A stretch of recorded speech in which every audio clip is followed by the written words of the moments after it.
reprise de débat. Avant la députée de Laurier-Sainte-Marie. Merci beaucoup, Monsieur le Président. Monsieur le Président, il y a une chose qui est certaine, une chose qu'on peut faire pour l'Irak, une chose que les Irakiens veulent qu'on fasse pour eux, c'est d'apporter une aide humanitaire pour alléger une situation qui est absolument insoutenable sur le terrain, et notamment, évidemment, pour aider les personnes déplacées à l'intérieur du pays. Monsieur le Président, des milliers de familles ont dû quitter la zone de combat. Plus de 1,5 million de personnes sont affectées, incluant 1,2 million de personnes déplacées. On donne souvent ces chiffres-là quand on parle de grandes crises, de catastrophes à un endroit ou un autre. Mais moi, j'essaie de m'imaginer. 1,5 million, c'est un peu comme la ville de Montréal.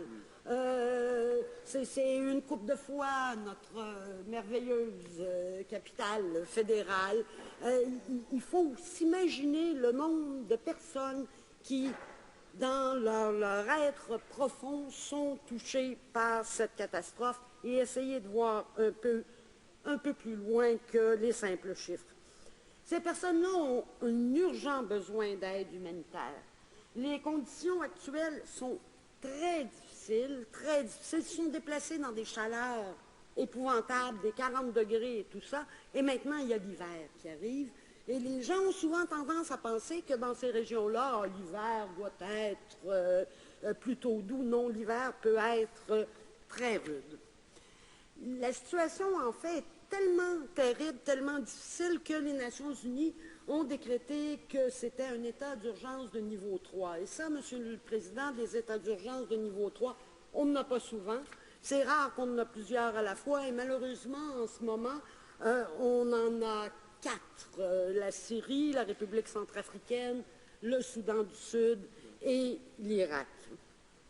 Ces gens-là, monsieur, c'est 1,5 ou 1,2 million de personnes, ils ont besoin de tout. Ils ont besoin de nourriture, ils ont besoin d'eau, ils ont besoin d'abris, de médicaments, de soins.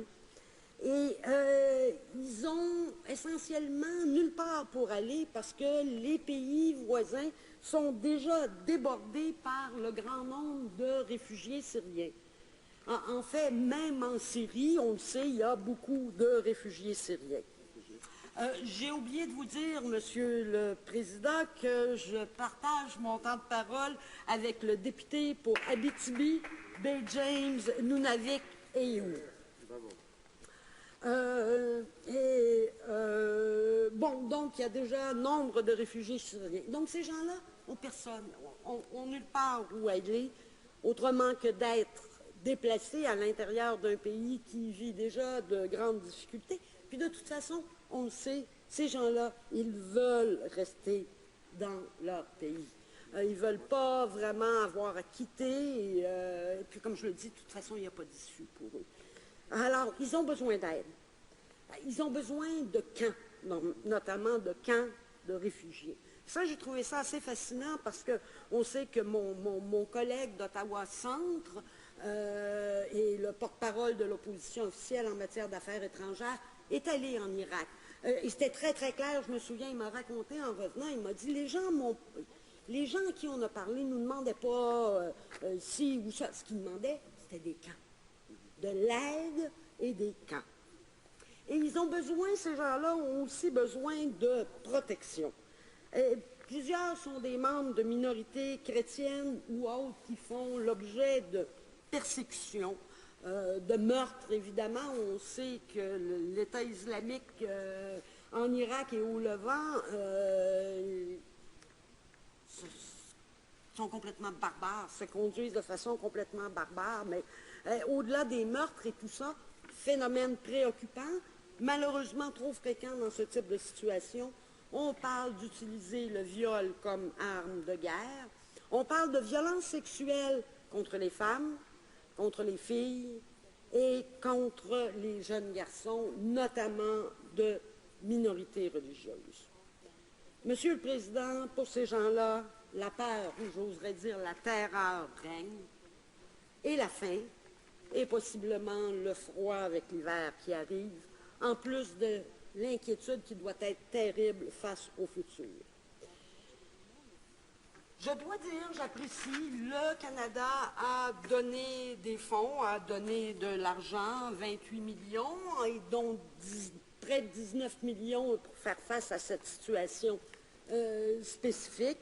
Et je pense que, bon, c'est évidemment ces actions, ces programmes sont appréciés. J'apprécie aussi que l'argent donné par le Canada va aussi aider, par exemple, à des choses comme l'aide psychologique, notamment pour les victimes de violences sexuelles. Mais malheureusement, il faut faire plus. Le problème avec ce type de situation-là, c'est qu'on ne peut pas dire « on a donné, ça s'arrête ». Parce que la crise, elle, et ce que vivent les gens ne s'arrête pas. On ne peut pas donner une fois et penser que c'est fini. Pardon, Monsieur le Président. En fait, les besoins demeurent absolument immenses. Et le 5 septembre, je cite, le Haut-Commissariat aux réfugiés a diffusé la déclaration suivante. Je cite. Le Haut-Commissariat aux réfugiés a besoin de toute urgence de davantage de soutien financier pour pouvoir répondre aux besoins des personnes déracinées et des communautés d'accueil partout en Irak. Dans le cadre de l'effort de l'ONU pour l'aide humanitaire, le Haut-Commissariat aux réfugiés va bientôt lancer un appel de fonds d'un montant de 315 millions de dollars visant à répondre aux besoins des personnes déplacées en Irak. L'accent sera mis sur la fourniture d'une aide vitale en termes de services en matière de protection et d'assistance pour répondre aux besoins essentiels les plus urgents des déplacés irakiens, y compris la préparation aux conditions hivernales. Et on revient sur le thème de l'hiver. J'aimerais faire une petite note, parce que je vois que dans l'argent qui a été donné par l'aide qui a été donnée par le Canada, il y a une petite partie du montant qui va aller à la préparation ou la fourniture de matériel pour faire face à l'hiver. Mais c'est très peu. Je pense qu'il faut faire plus. Et il faut faire plus maintenant. Je sais qu'en Syrie, on a eu des rapports de diverses organisations qui avaient fait des demandes pour fournir du matériel justement pour faire face à l'hiver et qui ont fait leurs demandes à la fin de l'été et qui ont reçu la réponse au printemps, ce qui est trop tard évidemment. Alors j'espère que dans ce cas-ci, on va pouvoir procéder plus rapidement. Et en fait, le Canada a accueilli favorablement nos demandes à nous du NPD d'appuyer les réfugiés, de lutter contre la violence sexuelle et d'assurer le respect du droit humanitaire international. Nous nous attendons donc à ce qu'ils prennent d'autres engagements à ces égards dans les prochains jours.